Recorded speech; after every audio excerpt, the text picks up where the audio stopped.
Well, hello there, folks. I hope you're well. I really do. This is probably the last but two message of the night. They're all horse racing now. From now on, I would have thought. One's going to be the scores on the doors later. I've not looked at a single race result yet. I know absolutely nothing, as Manuel once said. I'm going to do you the story, I promise you, on Sunday, for those that might be interested, on old Sir Henry Cecil.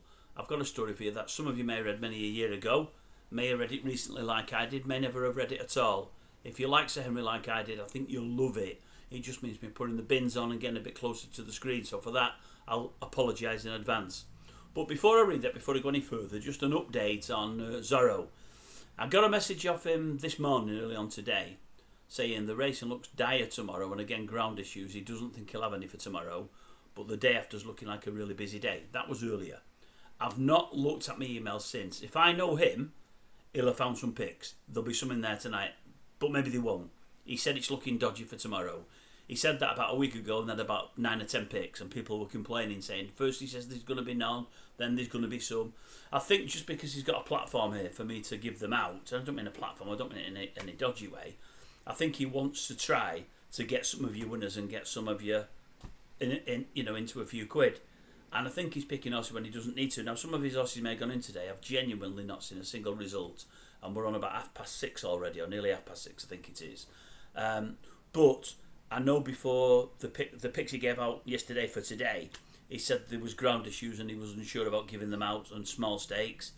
If he puts any out for tomorrow, and he said he wasn't going to, I bet he's done the same. I bet he's just taking a chance, hoping to get you something. I don't mind if he doesn't. I don't mind if he has a day or two off.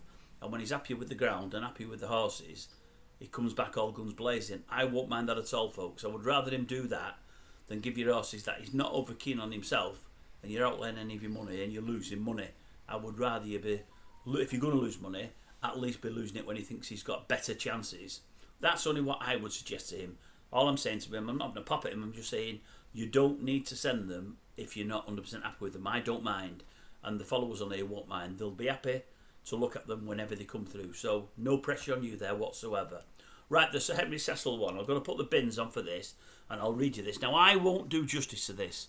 I'll read it as best I can, but I won't do justice. The reason I say that is it's been written by the genius, to my mind, that is Alastair Down. To my mind, one of the best writers we've ever had on sports. I think he's brilliant. And the words will be fantastic because they always are when Alastair writes anything.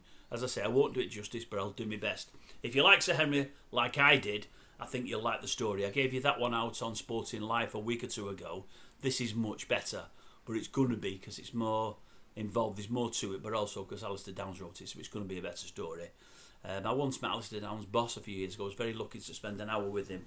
A wonderful fella, an absolute gentleman, and he speaks very, very highly of Alastair Down, and I'm not surprised. I love Alastair Down. We're not seeing anything of him now, and it's a shame. Right, this was re-released in the Racing Post a week or two ago to mark 10 years since Sir Henry's death, and it first came out in June 2012. The heading for those that haven't seen it is Sir Henry Cecil Remembered. And then Sir Henry says, the public have always been fantastic to me and I really don't know why. Modest to a fault. And it says, the interview by Alastair Down with Sir Henry Cecil was first published in the Racing Post June the 17th, 2012 and has been made free to read on the 10th anniversary of the legendary trainer's death. And here we go. Newmarket doesn't do hills, just one really, Warren by name. And at the top of it stands a single training establishment, Warren Place, home and place of work for Sir Henry Cecil, by popular acclaim the racing public's favourite trainer. And when things are going well and the group race winners are rattling home along the railway lines, being on top of the hill is the right and proper place to be. And time was when Cecil was lord of all he surveyed. Warren Place was indeed a bed of roses, in more ways than one. And then, out of a seemingly cloudless sky, aided and abetted by illness and personal tragedy, it all went horribly askew. Cecil's wasn't a fall from grace, but it was a vertiginous plummet from preeminence. I think I said that right. I've surprised myself there. Vertiginous, I'll say that again. Vertiginous plummet from preeminence. Suddenly, a racing superpower shrank to a tin pot third world state, and between July 2000 and October 2006, a yard that used to hammer home big race winners like rivets could not muster a single Group 1. 6 years without a Group 1. Cecil says, life is about highs and lows, and my lows lasted 6 or 7 years. I went from 200 horses to a little over 30, and none of them was ever going to take me to Ascot. On the heath there were trainers saying that Henry Cecil over there, he should have retired years ago. If only they knew. And there were plenty who thought Henry had somehow boarded a train. And there were plenty who thought Henry had somehow boarded a train bound, if not for oblivion, then for the outer peripheries of insignificance. But beneath Cecil's dandified exterior is a foreign legionary's toughness, a fighting cock's instinct for survival. When in that trademark physical gesture he hangs his head to one side, you have to remember that his neck sits atop of a spine of steel. Lovely words, Alastair. He appears to have reached an armed truce with cancer, some sort of hard-fought equilibrium.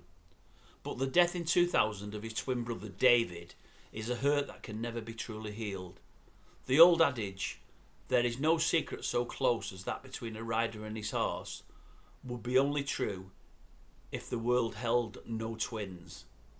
When the heart of one beats, the other's thuds on the offbeat, and when one dies, the surviving half can never be completely whole again.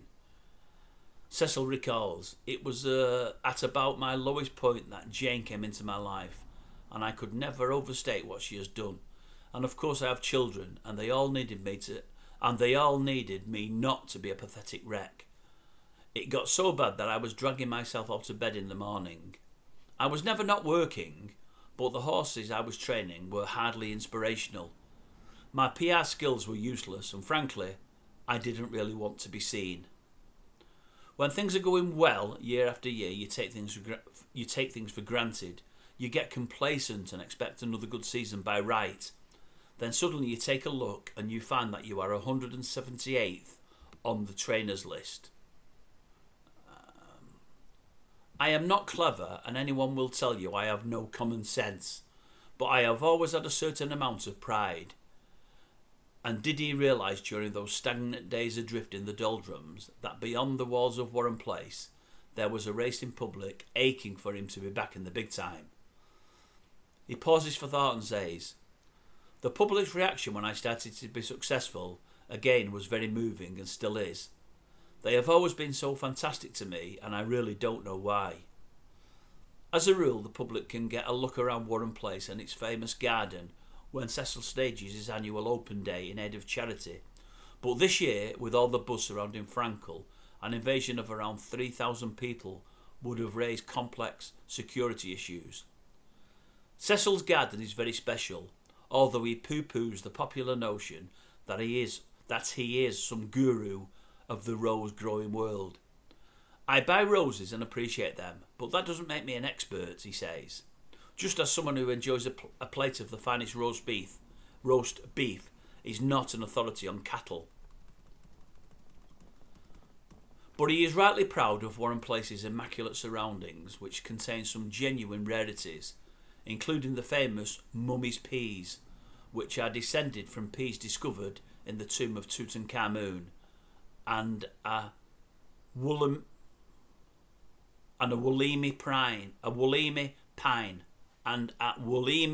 pine, one of the world's oldest and rarest varieties of tree, discovered only in 1994. How Cecil managed to get his horticultural hands on a woolly pine is slightly mysterious, but somewhere along the line it appears to involve a certain Alan Titmarsh. And when Cecil mentions the gardener and broadcaster, the ch is notable for being silent.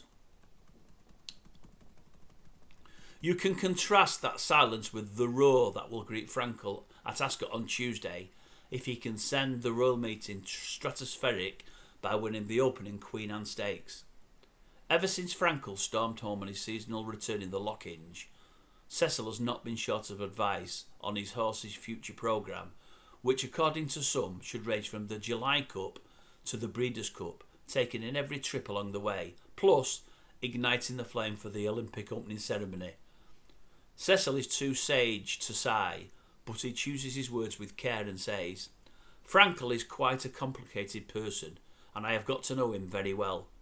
With this horse it has always been about doing what is best for him, and I have peace of mind about the way he has been trained. He used to pull very hard, always trying to do too much, and it has taken a long time to get him to relax. Early on in his career, we never had a young horse who took so much out of himself, but was still able to finish races. In his pedigree, while you have Sadler's Wells up top, there is a lot of fast blood down below. The fast blood is the weaker blood, but it is still fast.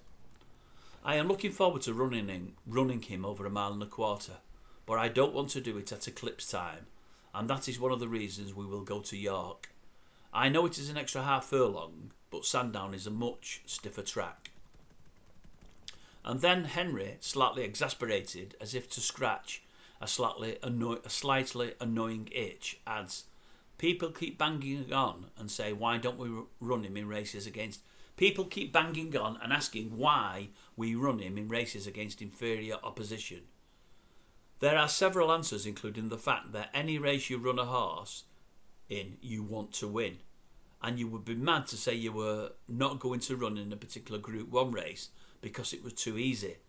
And it is not my fault or Frankel's that the other horses are inferior.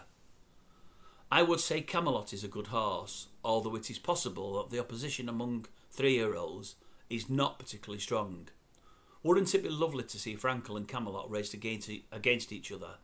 Although it looks as if Camelot's programme has already been worked out, doesn't it? And looking back, there was a particular moment when, to Cecil's long-practised eye, Frankel suddenly soared. He replies, I suppose the first time he confirmed in public that he could be anything was in the Royal Lodge at Ascot. It was simply the way he went round the outside and took them on the bend. The others were completely dead by the time they came round the corner, and he won by 10 lengths. It was significant for no other reason than we have all seen Morning Glories. It was after that performance that Channel 4's Jim McGrath, one of the outstanding judges of his generation, walked off the stands with the simple comment, that is the best 2-year-old I have ever seen. And now Henry has his favourite stamping ground in his sights, the Royal Meeting. He says, I am looking forward to next week, but Ascot is no easy course. It could be that Frankel will prove better over 1.25 miles. He does most of his work over about 7.5 furlongs, but I might work him over further, say 9 furlongs. Just to convince myself, although I've watched him so bloody much, I really ought to know by now. He does his work with Bullet Train, but he isn't competition. He is just a lead horse, so occasionally I drop another one in as well. Looking further ahead, we know that British champions. Looking further ahead, we now have Britain's champions. Looking further ahead, sorry Alastair, we now have British Champions Day, and we have to build on that. We need to support it. There is talk of the Breeders' Cup, but do I really want to race him on dirt? I have 2 priorities, the horse and Prince Khaled, and their best interests are the same.